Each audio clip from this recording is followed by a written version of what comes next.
Hello everyone, welcome back to my channel. In this video I will be talking about Starsand Island. So I've been playing this game for about 21 hours at this point, and if you want to you can check out my Let's Play video which I just posted, where I kind of give my first impressions and everything as I am playing. So if you want you can come along with me on that little journey.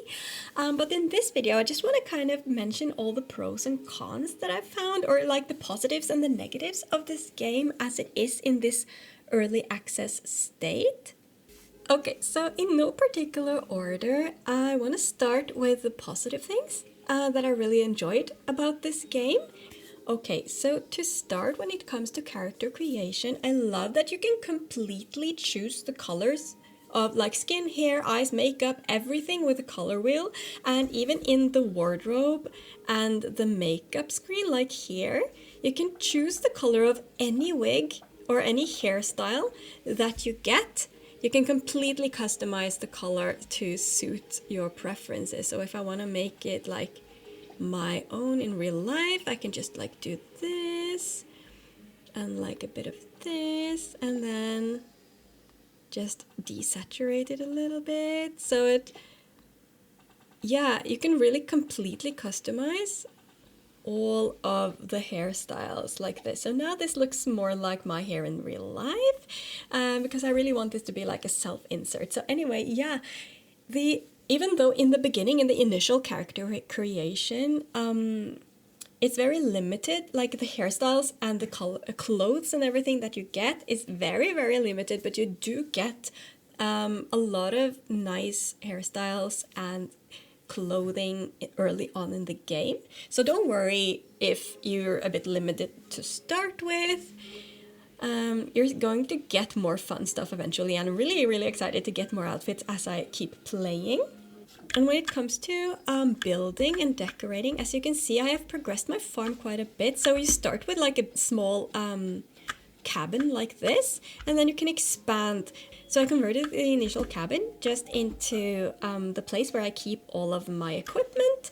And then the actual house I put beside it here. And this is the intermediate countryside haven or whatever it's called that I bought, and you can just plop it down like this. So if you don't want to build yourself, you can just buy a blueprint and plop it down on a free plot.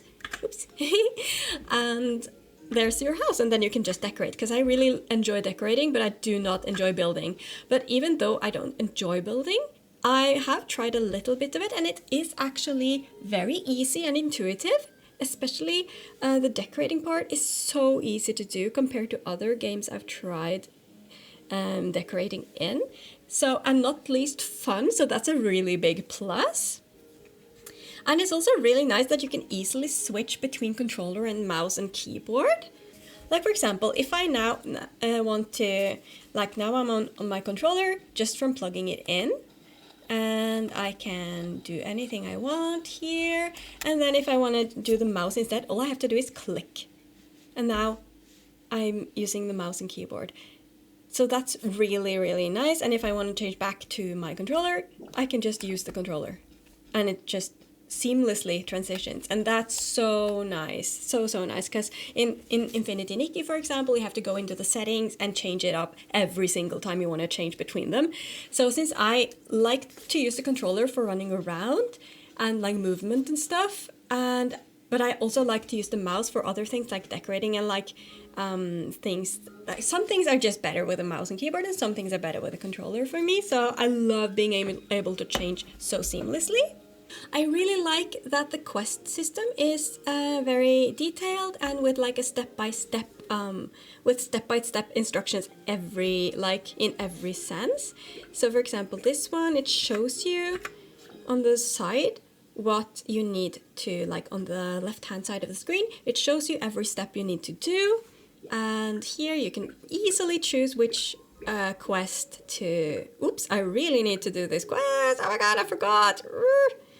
And everything in the game looks so beautiful, and the scenery is lovely. The character design is mostly very nice. I like the general aesthetics of everything, so that's very, very nice. The animals are so cute. I love all of the animal designs. Just so adorable. Look at Bouncy. And look at Hoppy. Like, they're so cute. Everything is just so cute. So I really feel like they did a really good job on the aesthetic of this game.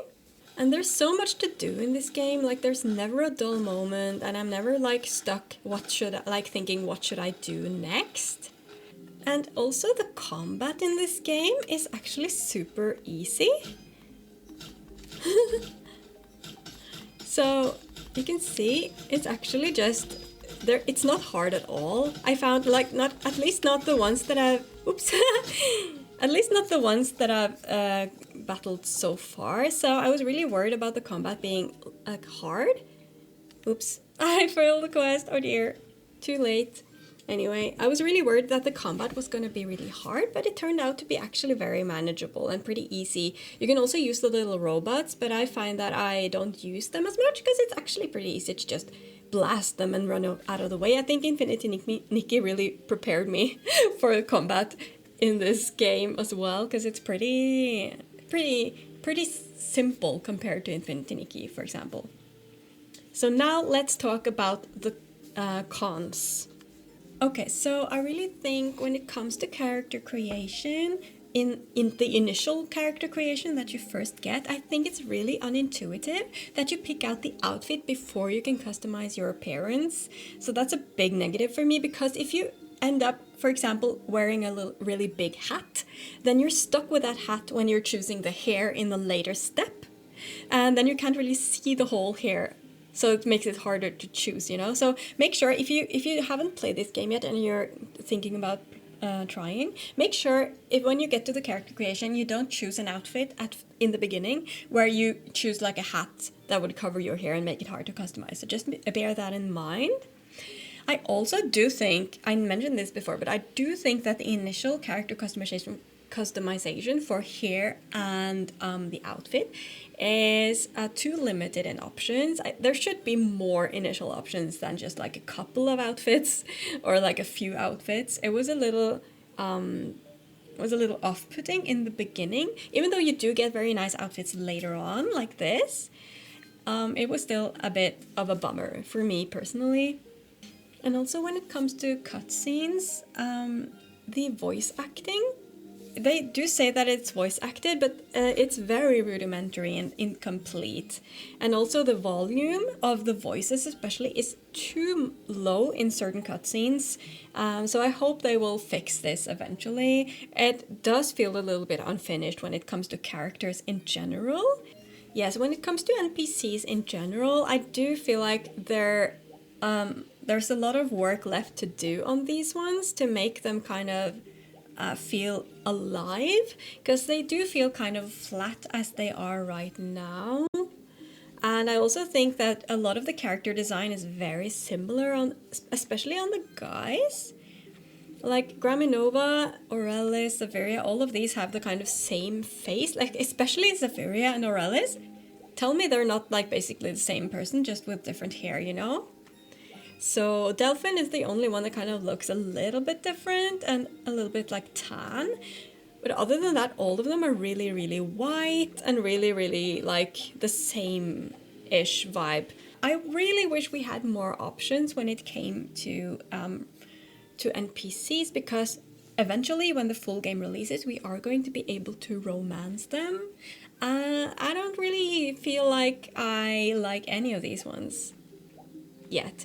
So yeah, they could really diversify the characters a little bit more. Serena's really cute though, like more like this, more blue or like fancy colored hair, more fancy colored outfits. I would love more skin tones, not least, and hair, you know, textures, hair structures. So I really hope they do something to give us more interesting and diverse NPCs.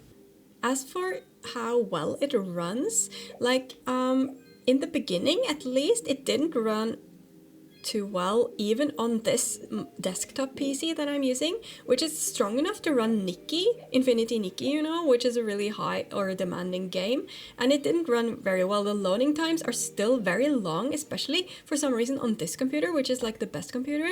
And on my laptop, the loading times are shorter, but the game keeps, or at least in the first week or so, it kept crashing all the time.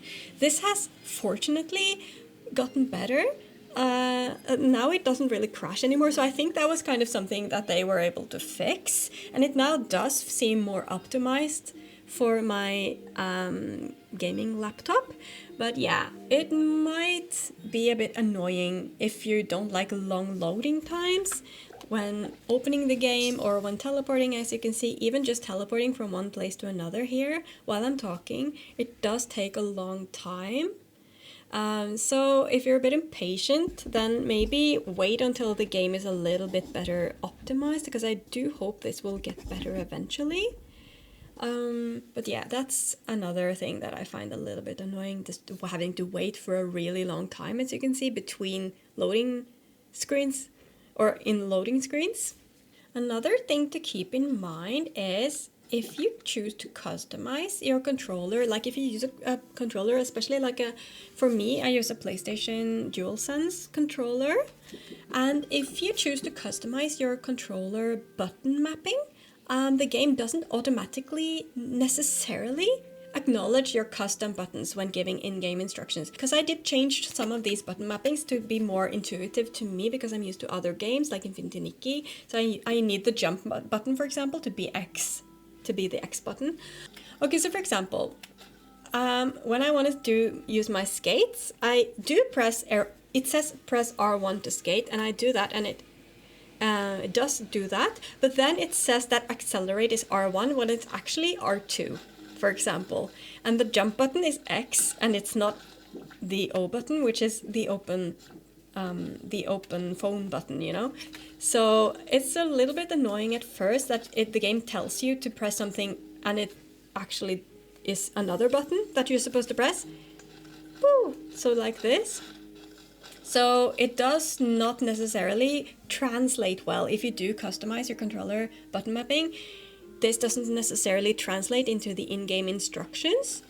So bear that in mind, that if you want to play with different buttons than the game kind of has as a default, it might be confusing for you, at least until you learn which buttons are the right ones. So yeah, that was really annoying. So yeah, also it's like setting the jump button to anything other than the default. So for me, it's X. If you use a mount or a vehicle, I cannot translate this into the jump function for mounts and vehicles. If I use my mount now, I cannot jump with this one. It doesn't want to jump, so I can't get across obstacles while mounted anymore, because I changed my button mapping. But that's fine for me personally, because I actually never use my mounts anymore. After getting the skates, it's just so much easier to use the skates to get around. Hello, Aurelis. It's you. Yes. So, okay, be sure to talk to Aurelis whenever you see him, because he might just randomly give you 1,000 coins. Just a pro tip. The mounts are kind of redundant when you have the skates, because it goes almost as fast when you press the accelerate button, and it's easier to get around, it's easier to turn and jump. So yeah, anyway, those I think were the main negative points for me personally. I'm just gonna go, it's really late, so I'm just gonna go home now. Okay, so those were my positives and negatives of Starsand Island in its early access state, as I have experienced it for the past couple of weeks. All in all, I would say that the positives outweigh the negatives for me.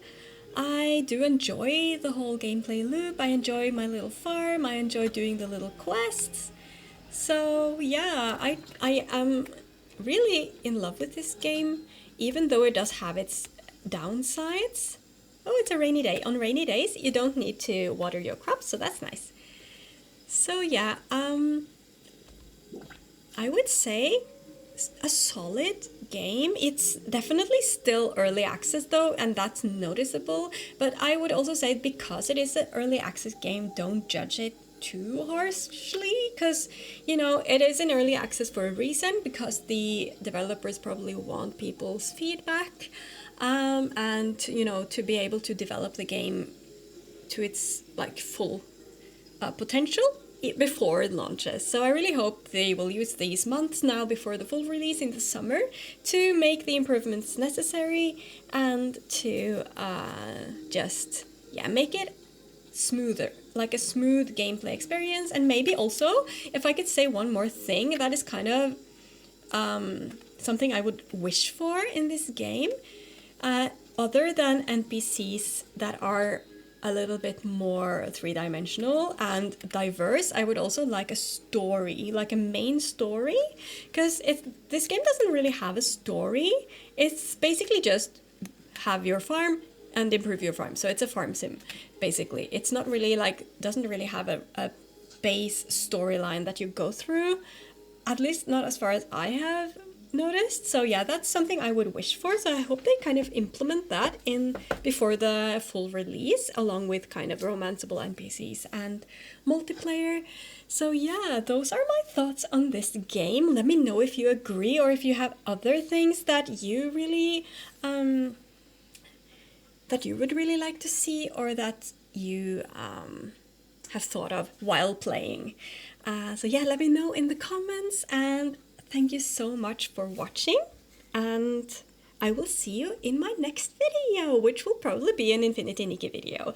So yes, thank you so much for watching. I'll see you next time. Bye bye!